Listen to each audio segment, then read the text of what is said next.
My family blocked me for 10 years. Then I won the lottery. At our reunion dinner, my brother handed me a drink with a smile. The waitress accidentally bumped the table and swapped our glasses. I saw the blue powder in his drink. I stood up, took the waitress's hand, and told them something that made them froze. I'm glad to have you here. Follow this story until the end and comment the city you're watching from, so I can see how far my story has reached. The phone rang at exactly 7:32 on a Tuesday morning, cutting through the silence of my small apartment like a blade through paper. I stared at the unknown number flashing on my screen, coffee mug halfway to my lips, steam still rising from the black liquid that had become my only companion these past 10 years. I almost didn't answer. After a decade of silence from my family, unexpected calls usually meant bad news or bill collectors, but something about the persistence of the ring, the way it seemed to demand attention rather than simply request it, made me reach for the phone. Philip speaking. Phil, it's Alan.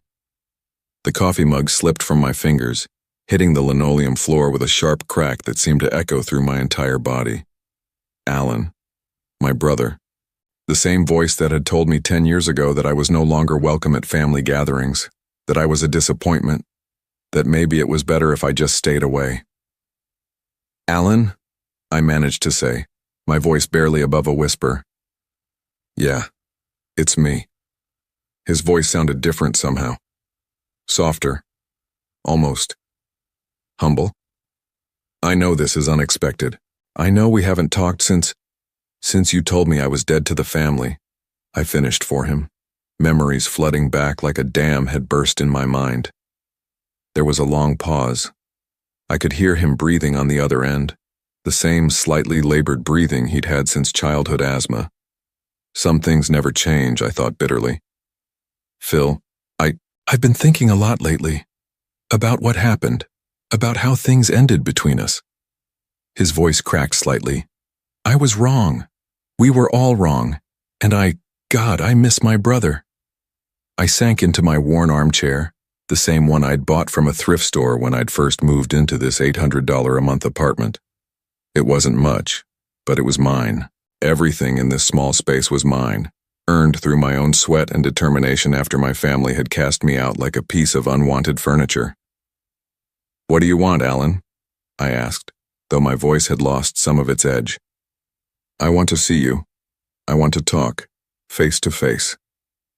He paused again. I know you probably think I'm crazy for calling after all this time, but I heard about your good fortune. My blood went cold, of course that's what this was about. 3 months ago, I'd won $57 million in the state lottery.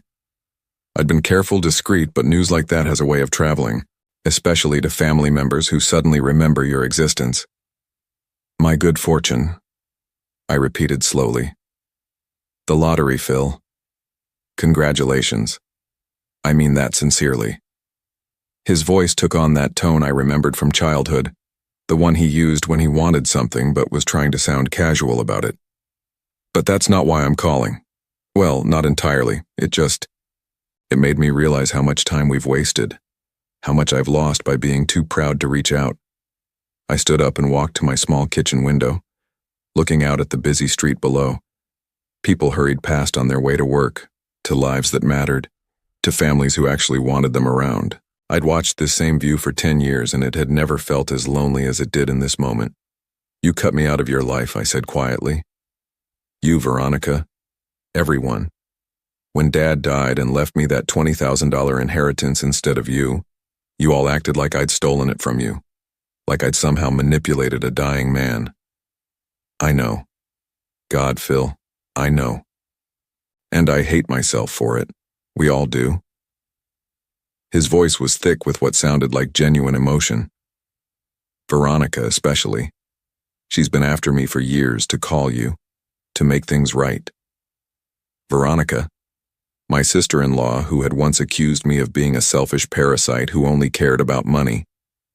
The woman who had convinced the rest of the family that I was somehow responsible for Alan's financial problems, even though I'd been struggling to make ends meet myself back then. She wants to make things right? I asked, unable to keep the skepticism out of my voice. She does. We both do. Phil, we've had 10 years to think about what we lost. What we threw away because of pride and stupidity. Alan's voice grew more urgent. I don't care about money anymore. I don't care about inheritances or who got what. I just want my brother back. I closed my eyes, feeling the weight of 10 years of loneliness pressing down on me like a physical thing. 10 years of birthdays spent alone. 10 years of holidays with just me and whatever takeout restaurant was open. 10 years of accomplishments with no one to share them with, and failures with no one to comfort me through them. I don't know, Alan, I said finally. I don't know if I can trust this. I understand, I do, but will you at least consider it? Will you meet with me? Just once? He paused. There's this restaurant, Belmont's downtown, remember?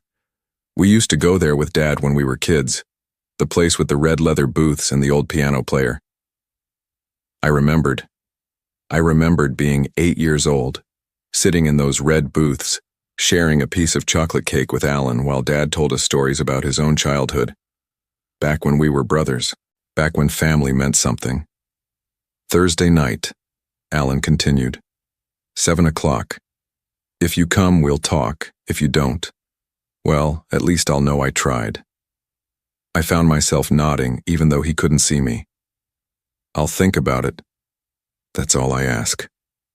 Relief flooded his voice. Phil, I know I don't deserve forgiveness, but I'm hoping you'll give me the chance to earn it. After we hung up, I sat in my apartment for hours, staring at the phone in my hands. Outside, the city continued its relentless pace, but inside my small space, time seemed suspended. I thought about that little boy who used to look up to his older brother, who used to believe that family was forever. I thought about the man I'd become, successful in my own quiet way, financially secure for the first time in my life, but still carrying the wound of rejection that had never quite healed. I thought about the way Alan's voice had sounded. Different. Older, maybe. Sadder. Could people really change?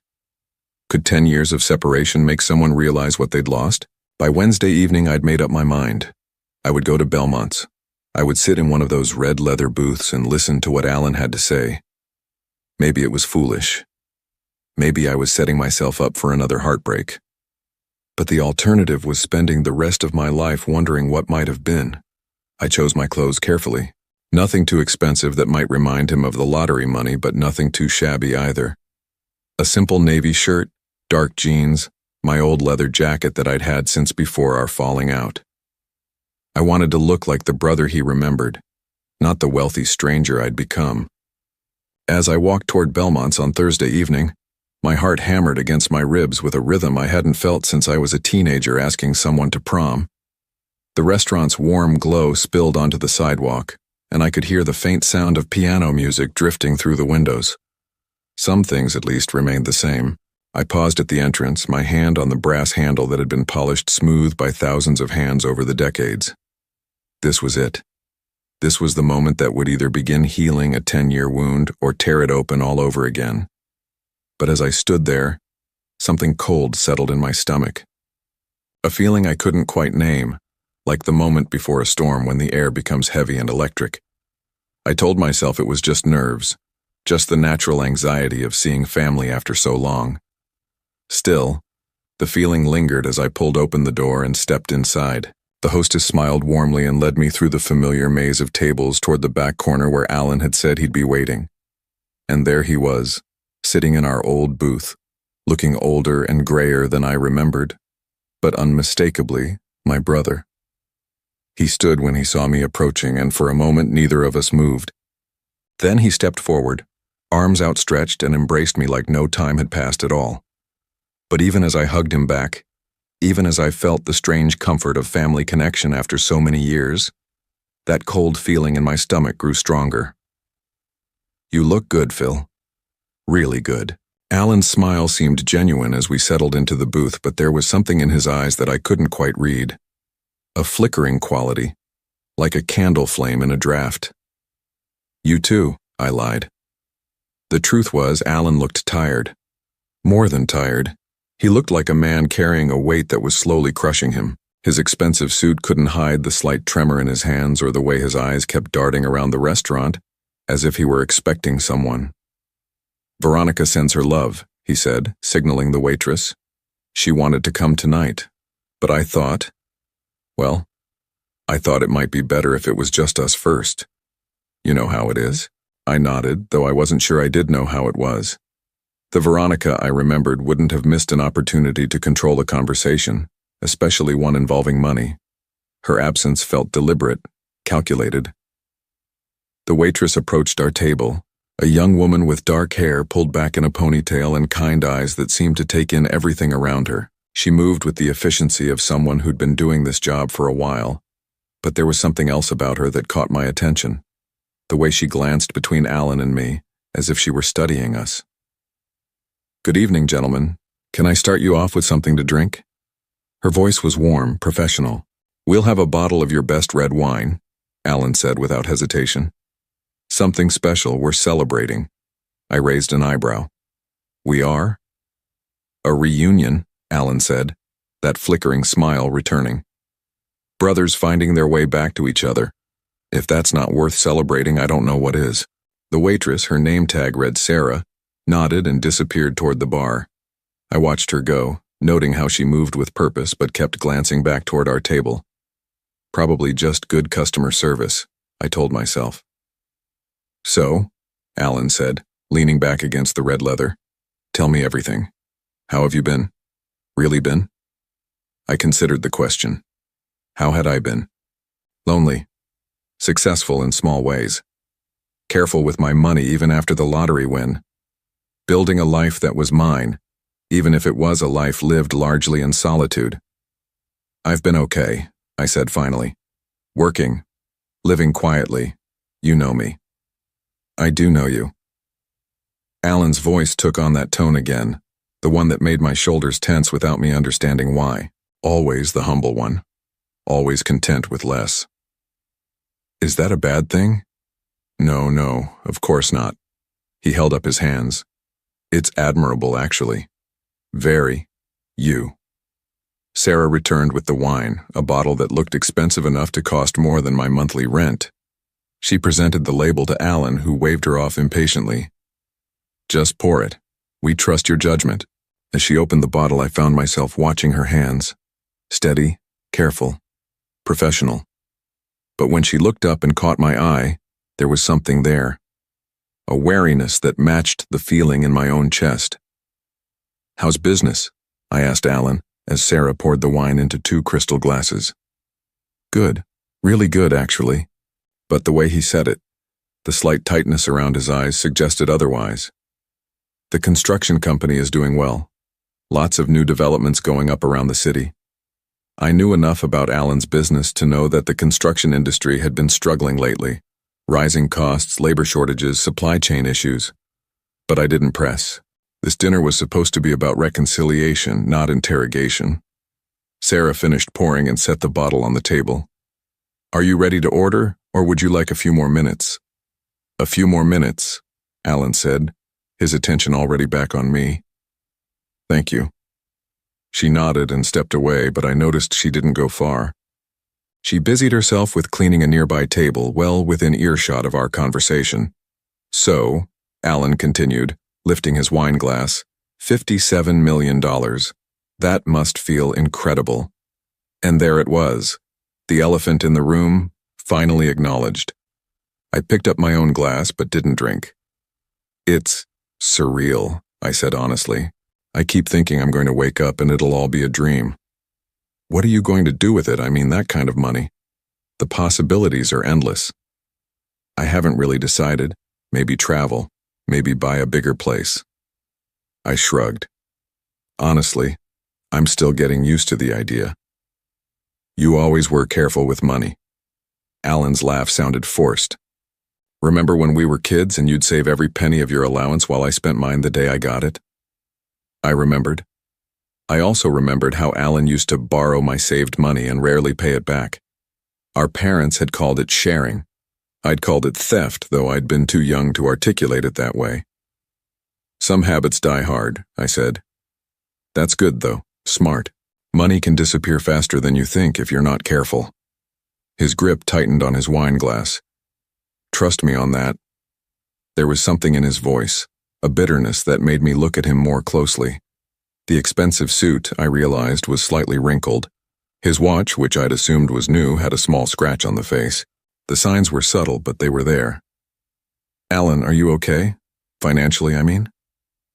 His face went through a series of micro-expressions: surprise, defensiveness, calculation, and finally something that looked almost like relief. Why would you ask that? Just a feeling. He was quiet for a long moment, swirling the wine in his glass. When he looked up at me again, his eyes were bright with what might have been tears. Things have been challenging. The business took some hits during the pandemic. We overextended on a couple of projects. He took a shaky breath. I didn't want to burden you with this, that's not why I called. But even as he said it, I could see that it was exactly why he'd called.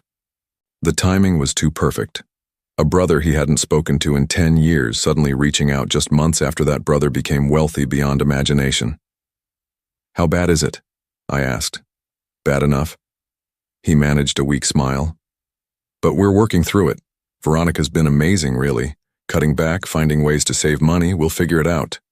Sarah appeared beside our table again, this time with a basket of bread and a small plate of olive oil. Have you decided what you'd like to order? She asked. Actually, Alan said, could you give us just a few more minutes? We're having an important conversation. Of course. But as she turned to leave, she caught my eye again, and this time the wariness was unmistakable.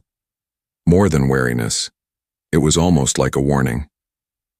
Phil, Alan continued once she was gone, I need you to know something. This dinner, this conversation, it's not about money. It's not about the lottery. It's about us, about family. I wanted to believe him. God, how I wanted to believe him. But every instinct I'd developed during 10 years of solitude was screaming that something was wrong. I know you probably think I'm here because of the money, Alan continued. And I understand why you'd think that. Our history isn't great when it comes to financial issues. No, it's not. But I've learned from that. We all have. Money isn't everything, Phil. Family is everything. He leaned forward, his intensity palpable. Do you know what it's been like these past 10 years not having my brother in my life?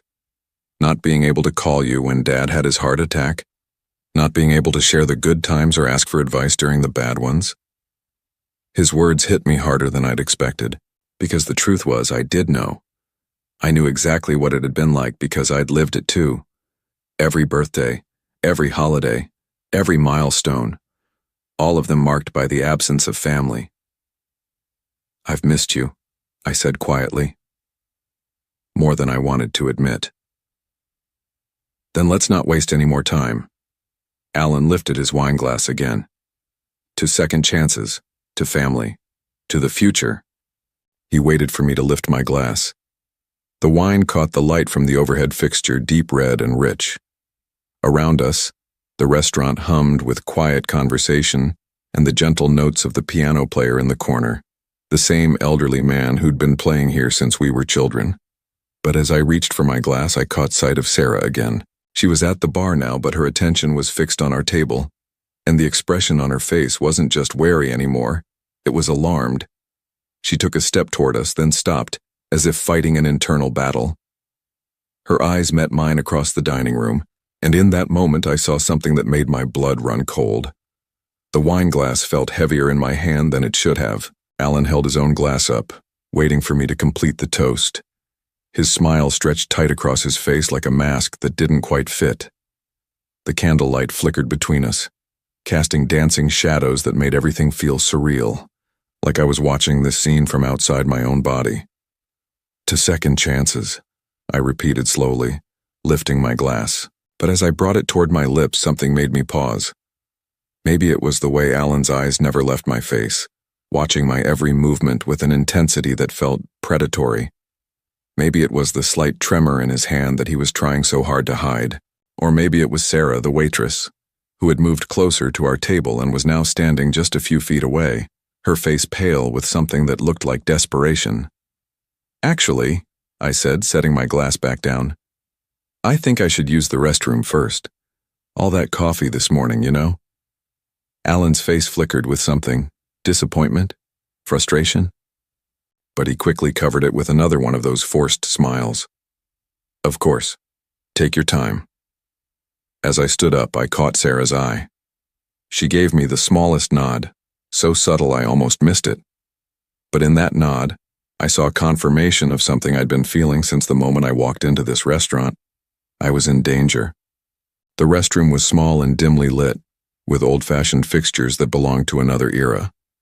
I splashed cold water on my face, staring at my reflection in the spotted mirror. What was I doing here? What had I expected from this reunion? That Alan would magically be the brother I remembered from childhood?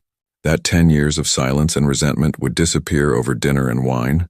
I dried my hands with a paper towel, trying to organize my thoughts. Maybe I was being paranoid. Maybe the isolation of the past decade had made me suspicious of everyone, even family. Maybe Alan really had changed, really did want to reconcile. But as I reached for the door handle, I heard footsteps in the hallway outside. Quick, urgent footsteps that stopped right outside the restroom door. "Sir?" It was Sarah's voice, barely above a whisper. "Sir, please, I need to tell you something." I opened the door carefully. The hallway was empty except for Sarah, who looked around nervously before stepping closer. "I'm sorry to bother you, but I had to warn you." Her words came out in a rush.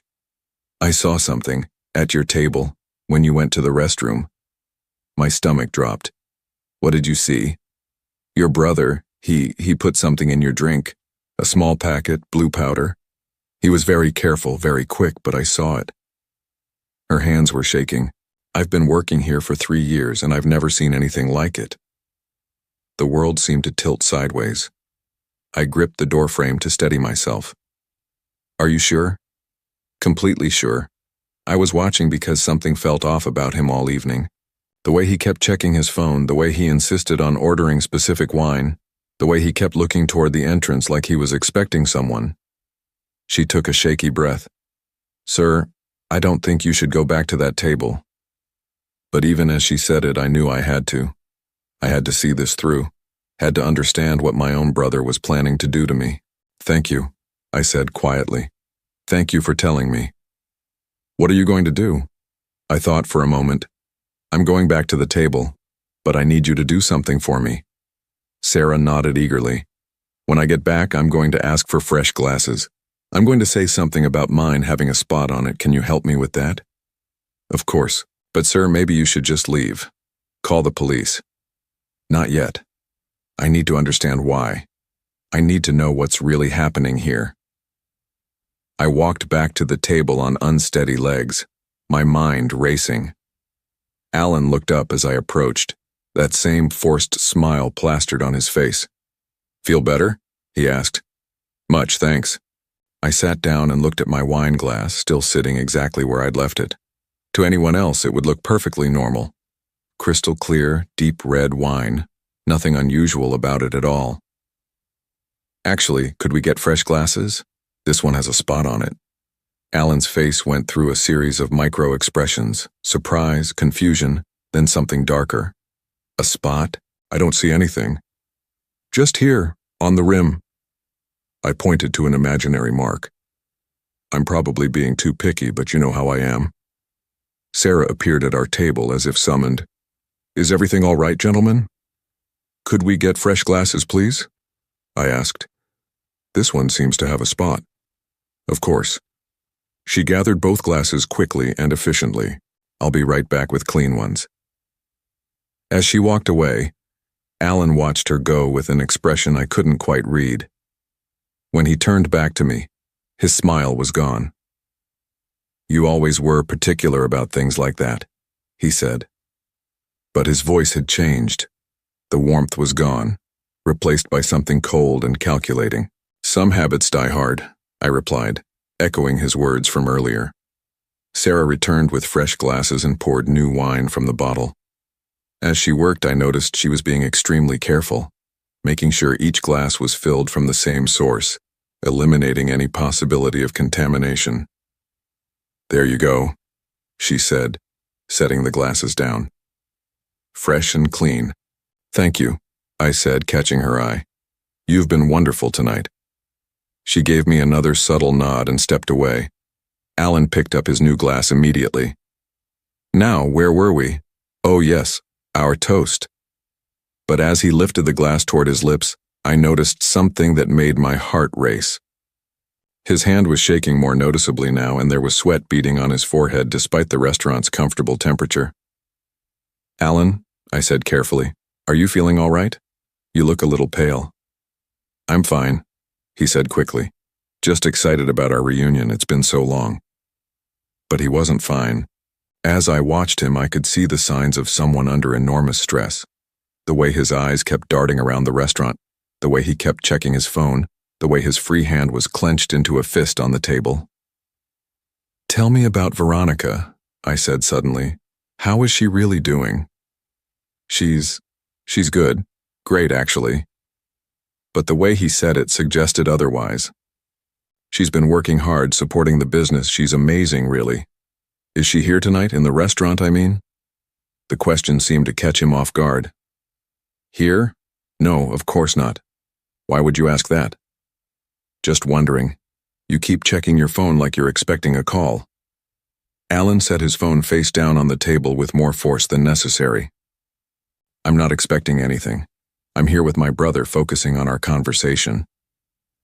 But even as he said it, the phone buzzed with a text message. Alan glanced at it quickly, then back at me, his face now openly troubled. "Everything okay?" I asked. "Fine, everything's fine." He lifted his wine glass again. "Come on, Phil, let's have that toast, to family, to the future." This time, I lifted my glass as well. But as we brought them together in the traditional clink of crystal against crystal, something happened that changed everything. Sarah appeared beside our table again, this time carrying a tray with what looked like a complimentary appetizer. But as she approached, she seemed to stumble slightly, bumping into the table just as our glasses met. In the confusion of the moment, our glasses jostled together, wine sloshing between them. Sarah steadied herself quickly, apologizing profusely, but in those few seconds of chaos something had happened. Our glasses had somehow switched positions. "I'm so sorry," Sarah said, her voice filled with genuine distress. "How clumsy of me. Let me get you fresh drinks." "No need," Alan said quickly, too quickly. "No harm done." But his eyes were fixed on the glasses, and I could see him trying to figure out which was which. In the dim candlelight with the identical crystal and identical wine, it would be impossible to tell them apart. "Actually," I said, reaching for the glass closest to me, "I think we're fine. Right, Alan?" He nodded slowly, his face pale now, sweat more visible on his forehead. "Right, we're fine."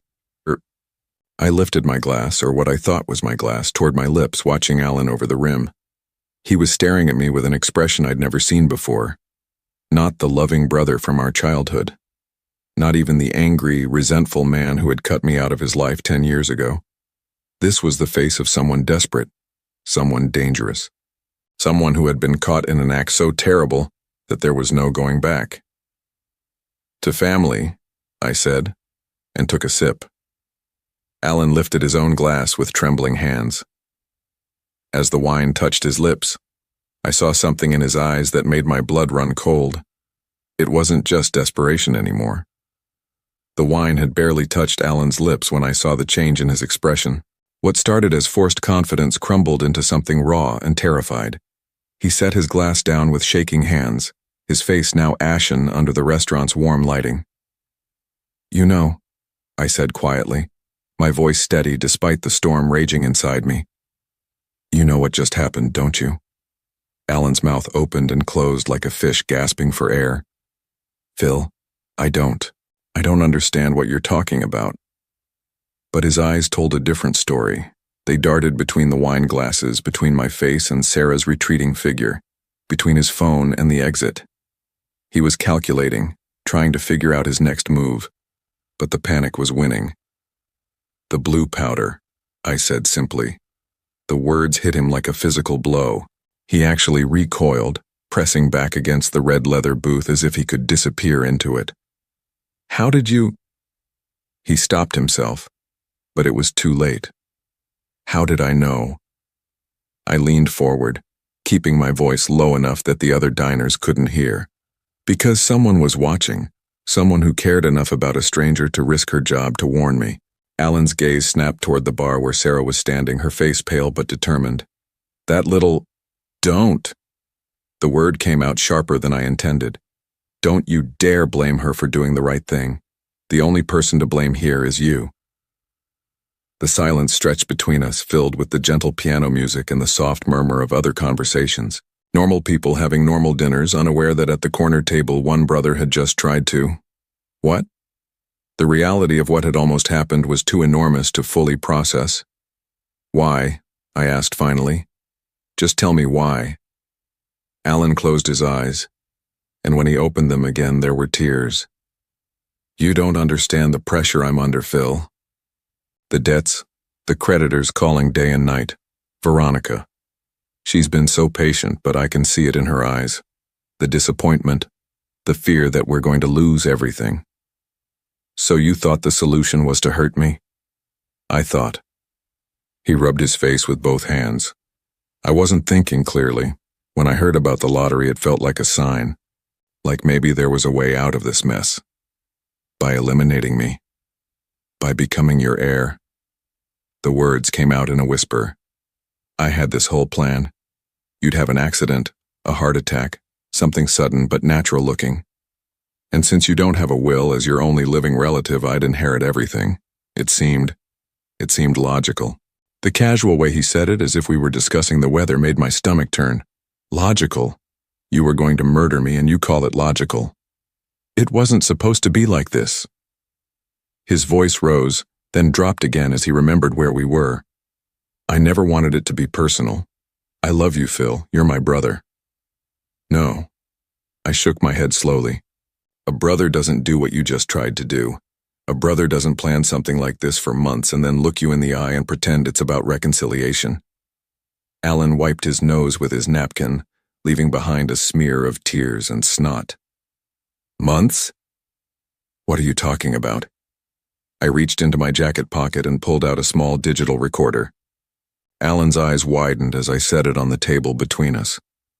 I hired a private investigator 3 weeks ago, I said. The day after you called me. You what? I'm not stupid, Alan. A brother who hasn't spoken to me in 10 years suddenly wants to reconcile right after I win the lottery? I knew something was wrong. I pressed play on the recorder.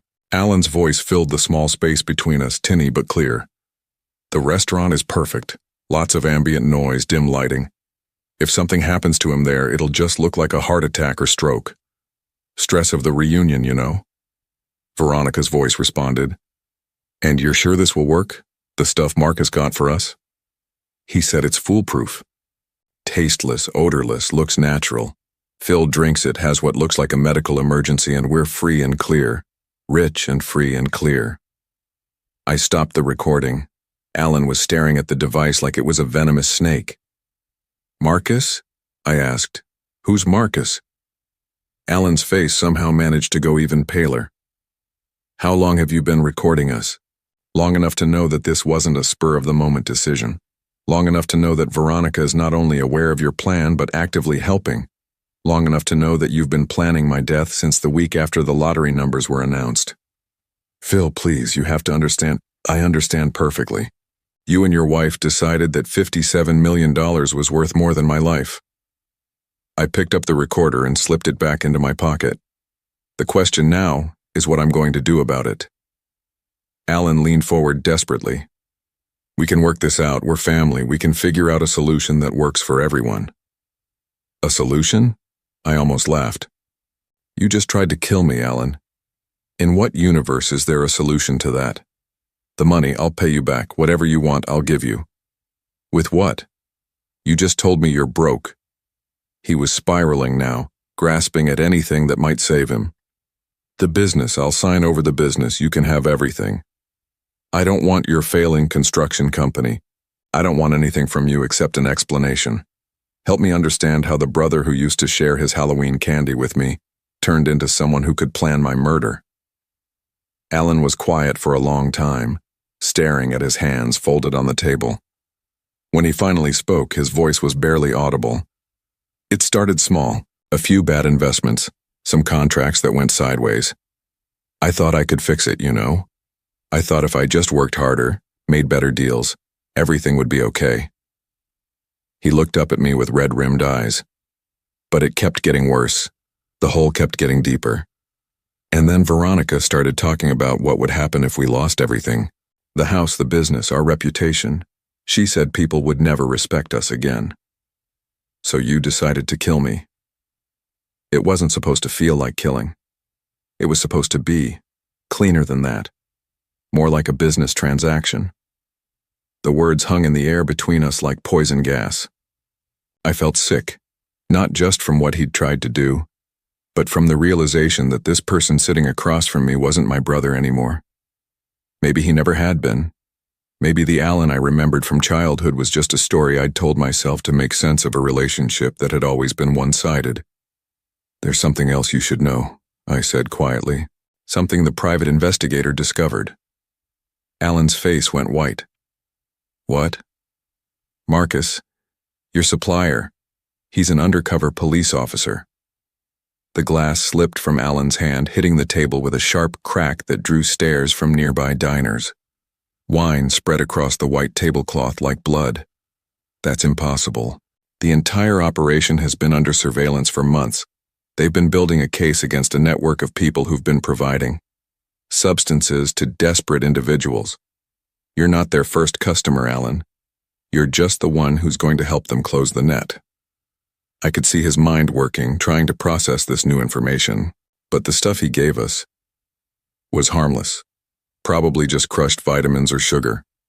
They wanted to see how far you'd go, what you'd actually do when the moment came. I leaned back against the booth, suddenly feeling exhausted. "Congratulations, you passed their test." Alan put his head in his hands.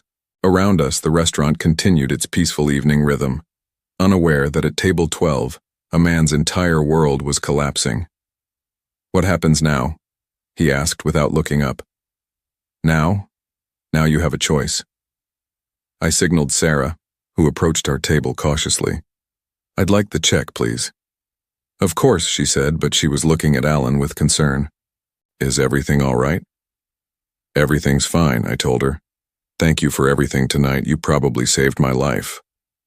She nodded once and disappeared toward the front of the restaurant. Alan finally looked up. "What choice?" "You can turn yourself in, cooperate with the police, help them build their case against the network. Maybe you'll get a reduced sentence for cooperation. Or I call Detective Morrison right now and you try to run. But I should mention that there are 2 officers in the parking lot who've been watching this restaurant all evening, and 1 more at the back exit." I pulled out my phone.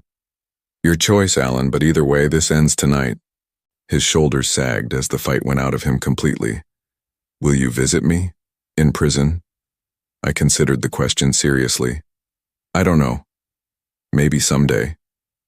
When I figured out how to forgive you for being willing to watch me die." I wouldn't have watched. I would have left before. "Don't." I stood up, dropping cash on the table to cover the bill. "Just don't. You've said enough." As I turned to leave, Alan called my name one last time. "Phil, I really did miss you." That part wasn't a lie. I stopped but didn't turn around. The sad thing is, I believe you. But missing someone and loving someone are 2 different things. If you'd loved me, none of this would have happened. I walked out of Belmont's without looking back, leaving Alan sitting alone in the red leather booth where we'd shared so many childhood memories. As I stepped into the cool night air, I saw Sarah waiting by the front door. "Thank you," I said simply. "I'm just glad you're okay." She hesitated. "What will happen to him?" "He'll face the consequences of his choices. We all do, eventually." She nodded, then surprised me by extending her hand. "I'm Sarah, by the way. Sarah Chen." "Philip Hayes," I said, shaking her hand. "And I owe you a debt I can never repay. Buy me coffee sometime." she said with a small smile. We'll call it even. As I walked to my car, I realized that in the span of one evening, I'd lost a brother and possibly gained something else entirely. The night air was crisp and clean, and for the first time in 10 years, I felt truly free. 3 days passed before I could bring myself to answer my phone again. It had been ringing constantly.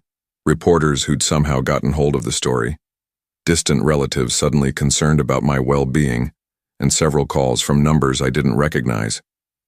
But it was Detective Morrison's call that I finally accepted.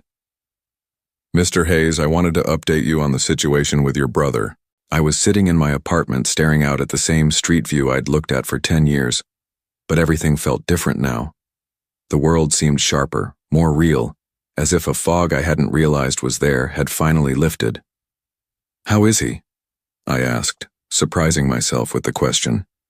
He's cooperating fully. Signed a confession yesterday and has been providing information about the network. Marcus, the undercover officer, said he's never seen someone so eager to help with an investigation. That sounds like Alan. He always did better when someone else was making the decisions.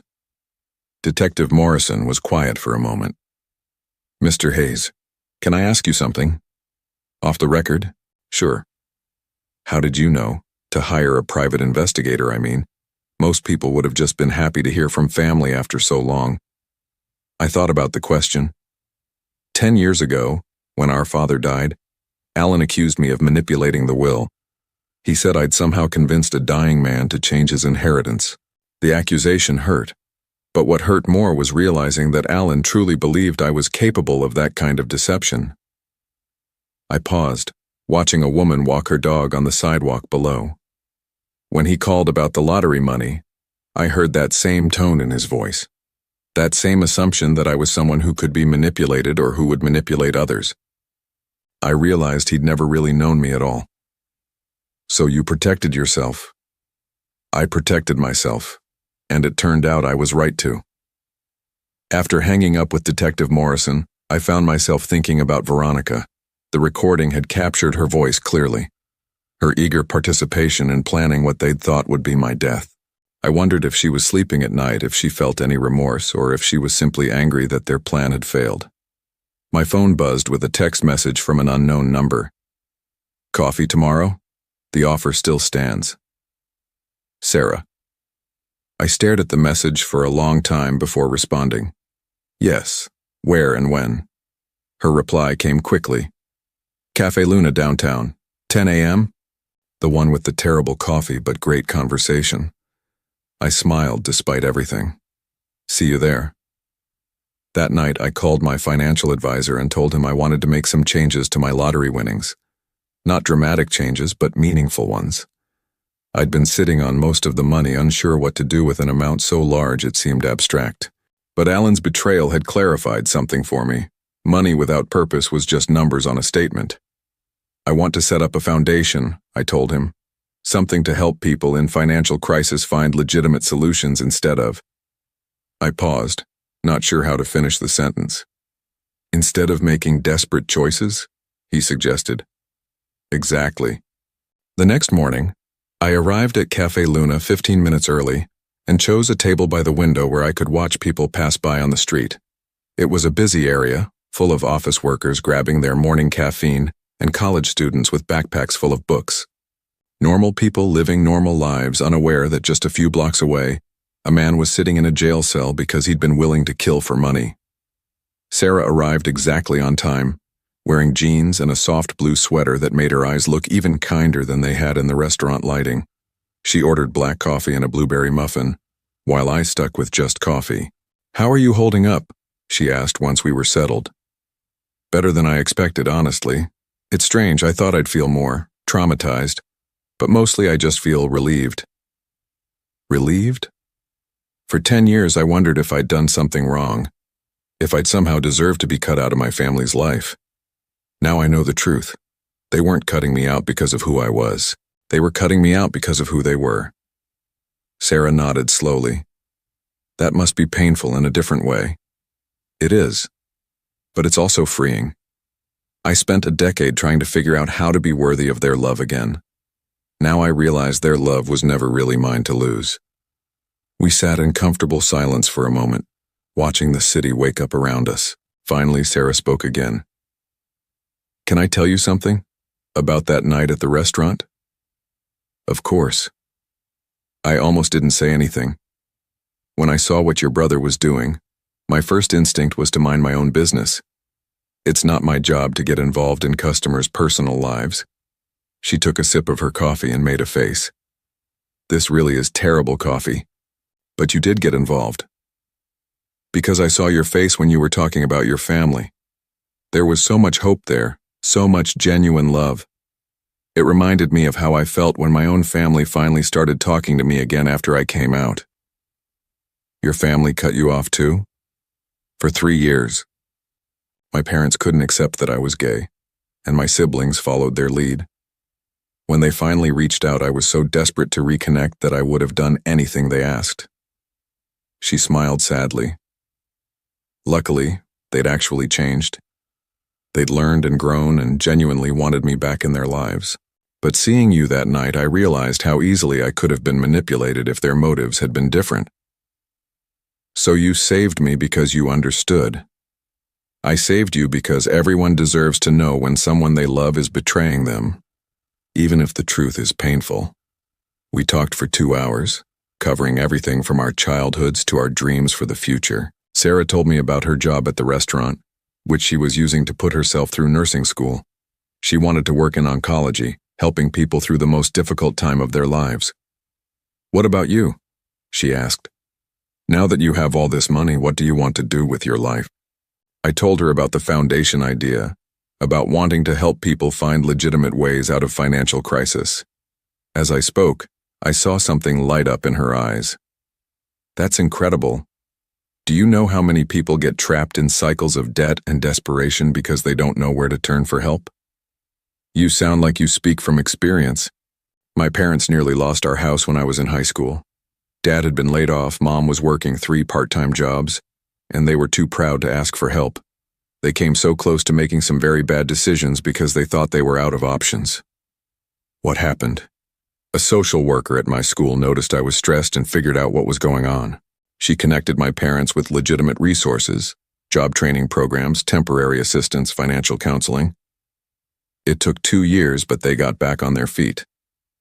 Sarah leaned forward, her excitement evident. That's exactly what your foundation could do. Be that bridge between desperation and hope. As we left the cafe, Sarah surprised me by asking, "Would you like to have dinner sometime? Somewhere that serves better coffee?" I found myself smiling, really smiling, for the first time since this whole ordeal began. I'd like that very much. That afternoon, I received an unexpected visitor. Veronica stood at my apartment door looking haggard and years older than when I'd last seen her. Her usually perfect hair was unkempt, her makeup smudged, and her expensive clothes wrinkled. "Philip, we need to talk." I considered not letting her in, but curiosity won. I opened the door wider and gestured toward the living room. "Thank you," she said, settling onto my couch as if her legs could no longer support her weight. "What do you want, Veronica?" "I want to apologize. I want to explain. I want to—" She stopped, covering her face with her hands. "I don't know what I want anymore." "Did Alan send you?" "Alan doesn't even know I'm here. He's not speaking to me right now. He blames me for pushing him into this." "Did you? Push him?" She was quiet for so long I thought she wouldn't answer. Finally, she looked up, her eyes red with tears. "I was scared, Philip. We were drowning in debt, and every day brought more bad news. The business was failing, the house was in foreclosure, and I could see Alan falling apart when we heard about your lottery win." She shrugged helplessly. It felt like a lifeline. "So you decided I should die for it?" We convinced ourselves it wouldn't really be murder, that it would look natural, like a medical emergency. We told ourselves you wouldn't suffer, that you wouldn't even know what was happening. She laughed bitterly. "We made up this whole story about how you'd want us to be financially secure, how you'd understand if you knew how desperate we were. But you knew I would never willingly give you that money. Because we'd been horrible to you for 10 years. Because we'd cut you out over $20,000 when you'd probably give us 10 times that now without thinking twice about it. More tears fell. We destroyed our relationship with you over pride and greed, and then we were too ashamed to admit we'd been wrong. I sat down across from her, studying this woman who had once been family. What do you want from me now, Veronica? Forgiveness, I suppose, though I know I don't deserve it. You're right. You don't deserve it. But maybe someday I'll be able to forgive you anyway. Not for your sake, but for mine. She nodded, wiping her eyes. Alan will probably go to prison. That's a consequence of choices he made. Both of you made. I know, I wanted you to know that we never stopped loving you. Even when we were planning to... She couldn't finish the sentence. We loved you, Philip. We were just too broken to love you well. After she left, I sat in my apartment thinking about love and money, about family and betrayal, about the thin line between desperation and evil. Alan and Veronica had loved me in their broken way, but their love had been conditional, based on what I could do for them rather than who I was. For the first time in 10 years, I was beginning to understand the difference. 4 months later, I stood in the lobby of a modest office building downtown, watching as workers installed a simple brass plaque beside the elevator. Hayes Foundation for Financial Recovery, bridging the gap between crisis and hope. Sarah stood beside me wearing the engagement ring I'd given her just 2 weeks earlier, a simple solitaire that caught the morning light streaming through the windows. Are you nervous? She asked, slipping her hand into mine. Terrified, I admitted. But the good kind of terrified. In a few hours, we would officially open the foundation's doors to the public. We'd spent months developing programs, hiring staff, and building partnerships with legitimate financial counselors, job training centers, and social services organizations. The foundation would offer free financial counseling, emergency assistance funds, and most importantly, education about warning signs of financial predators who preyed on desperate people. Your father would be proud, Sarah said softly. I'd been thinking about that a lot lately. My father had been a simple man who worked hard and saved carefully. He'd left me that $20,000 inheritance not because he loved me more than Alan, but because he'd seen something in me that he'd wanted to nurture. Financial responsibility, careful planning, the ability to think beyond immediate gratification. I think he would be, I agreed. My phone buzzed with a text message. It was from Detective Morrison. Alan sentenced this morning, 18 months, eligible for parole in 9 with good behavior. Thought you'd want to know. I showed the message to Sarah. She read it and squeezed my hand. How do you feel about that? Honestly, relieved. I was worried he'd get a much longer sentence, and despite everything, I didn't want him to spend years in prison. Have you thought about visiting him? I have. I'm not ready yet, but maybe someday, when I can look at him and see my brother instead of the man who tried to kill me. The elevator doors opened and our first appointment stepped out, a young woman about Sarah's age, holding a folder full of papers and looking like she was carrying the weight of the world on her shoulders. This was exactly why we'd started the foundation, to help people like her find legitimate solutions before desperation drove them to make dangerous choices. Sarah and I exchanged glances. Ready? She asked. Ready. The first few months of running the foundation taught me more about human nature than I'd learned in 50 years of living. We saw people from all walks of life, construction workers who'd been injured on the job, single mothers struggling to afford childcare, elderly people on fixed incomes facing unexpected medical bills, young adults drowning in student loan debt. What struck me most was how often people apologized for needing help.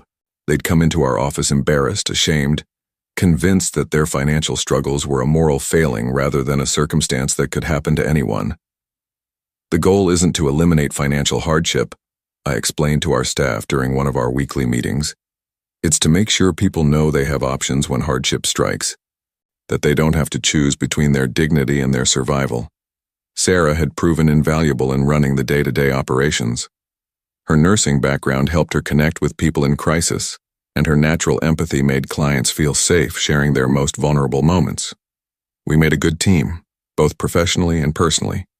Our first major success story came in the form of Marcus Williams, not the undercover officer who'd helped catch Alan, but a 55-year-old mechanic who'd come to us after losing his job and facing foreclosure.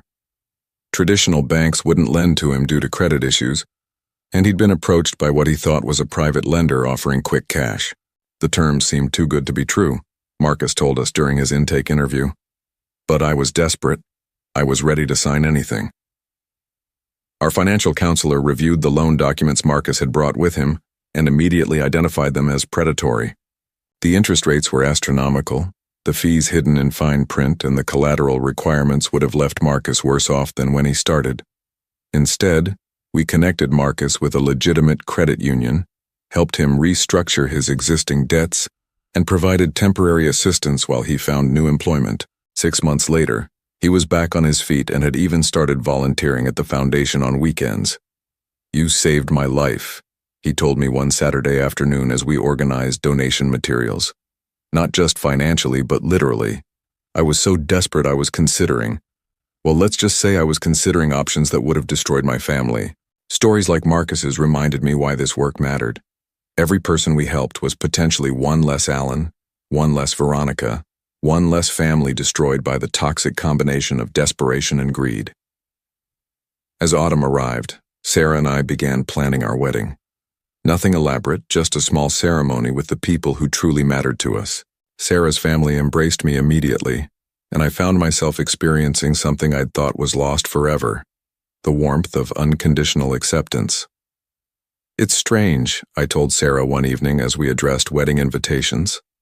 "I spent so many years thinking I was missing out on family, but I think what I was really missing was the right kind of family." "Blood doesn't make family," she replied, sealing another envelope. "Love does, and choice, and showing up for each other when it matters." 2 weeks before our wedding, I received a letter forwarded from my old apartment. Alan had somehow gotten the address wrong. The envelope was thin, just a single sheet of paper in Alan's familiar handwriting. "Phil," it began, "I know you probably don't want to hear from me, and I understand if you throw this away without reading it, but I needed to try to explain, not to excuse what I did, but to help you understand that it was never about you. Prison gives you a lot of time to think, and I've been thinking about the man I became versus the brother I used to be. Somewhere along the way, I started measuring my worth by my bank account instead of my character. Veronica and I fed off each other's fears and insecurities until we convinced ourselves that money was more important than anything else, including your life. I don't expect forgiveness. I don't deserve it. But I want you to know that I'm getting help here. Therapy, financial counseling, job training. I'm learning to be the kind of person who deserves a second chance, even if I never get one. I heard about your foundation from Veronica. She's been following the news coverage, and she told me about all the people you're helping. It doesn't surprise me that you turned your pain into something that helps others. You always were the better brother. I hope you're happy, Phil. I hope you found the family you deserve, because you deserve so much more than the one you were born into. Love, though I know I lost the right to say that. Alan." I read the letter twice, then showed it to Sarah. She read it carefully, then handed it back to me. "What do you think?" I asked. "I think he's learning. Whether he's truly changed or just saying what he thinks you want to hear, I don't know. But he's taking responsibility, which is more than a lot of people do." "Should I write back?" "Not yet. Maybe not ever. That's entirely up to you, and there's no wrong choice." I folded the letter carefully and put it in my desk drawer. Perhaps someday I'd be ready to respond. Or perhaps this one-way communication was enough. Alan expressing his remorse, me reading it, and choosing whether to carry it forward. The night before our wedding, Sarah and I sat on my apartment balcony, looking out over the city lights. Tomorrow we'd be married, and Monday we'd be back at the foundation, helping more people find legitimate paths through financial crisis. "Do you ever regret it?" Sarah asked. "Giving up so much of the lottery money for the foundation?" "Never." I meant it. The foundation had already helped over 200 families, and we were expanding our services to include prevention education in high schools and colleges. Money sitting in a bank account doesn't change lives. Money in motion, money with purpose. That's what makes a difference. Even after everything your family put you through, you're still using your good fortune to help people avoid making the same mistakes they made. Especially because of what they put me through. I know what desperation feels like, and I know how easy it is to convince yourself that there are no legitimate options left. I took her hand, running my thumb over her engagement ring. But there are always options. Sometimes you just need someone to help you see them. The next morning, I woke up in my small apartment for the last time. After the wedding, Sarah and I would move into a modest house we'd bought together. Nothing ostentatious, but comfortable enough to start the family we both wanted. As I got dressed for my wedding, I thought about the journey that had brought me here. 10 years of loneliness followed by a betrayal so profound it could have destroyed my faith in human nature. Instead, it had led me to Sarah, to the foundation, to a life with more meaning than I'd ever imagined possible. I picked up my phone and scrolled through my contacts until I found Detective Morrison's number. "Mr. Hayes, congratulations on your wedding day." "Thank you, Detective. I was calling to ask about something. The network that Alan was involved with. How many people were caught?" 14 so far, including 3 suppliers and 11 potential victims who were actually planning to hurt others. Your brother's cooperation was instrumental in shutting down the entire operation. Good, that's really good. Mr. Hayes, if you don't mind me saying so, what your brother tried to do to you was horrific. But the way you've responded, with the foundation, with forgiveness instead of revenge, that's the kind of justice that actually makes the world better. After hanging up, I looked at myself in the mirror one last time. 50 years old, getting married for the first time, starting a new life built on love instead of blood, on choice instead of obligation. At the church, Sarah's father walked her down the aisle, while her mother dabbed at her eyes with a tissue. My side of the church was filled with friends from the foundation, colleagues from my old job, and neighbors who'd become family over the years. A chosen family, built on mutual respect and genuine affection. As Sarah and I exchanged vows, promising to love and support each other through whatever life brought our way, I thought about Alan sitting in his prison cell. I hoped he was getting the help he needed. I hoped he would find a way to build a life worth living when he got out. But mostly, I hoped he would understand that forgiveness wasn't something I could give him. It was something he would have to give himself. The reception was held in the church fellowship hall, decorated with simple flowers and filled with the sound of genuine laughter. As Sarah and I had our first dance, I felt a peace I'd never experienced before. This was what family was supposed to feel like: safe, supportive, unconditionally loving. Later that evening, as we drove away from the reception toward our honeymoon, Sarah took my hand. "Any regrets?" she asked with a smile. I thought about the question seriously. Regrets about my family? About the 10 years of isolation? About the brother who'd tried to kill me for money? "None," I said, and meant every word. Every painful step led me here, to you, to this life. I wouldn't change any of it.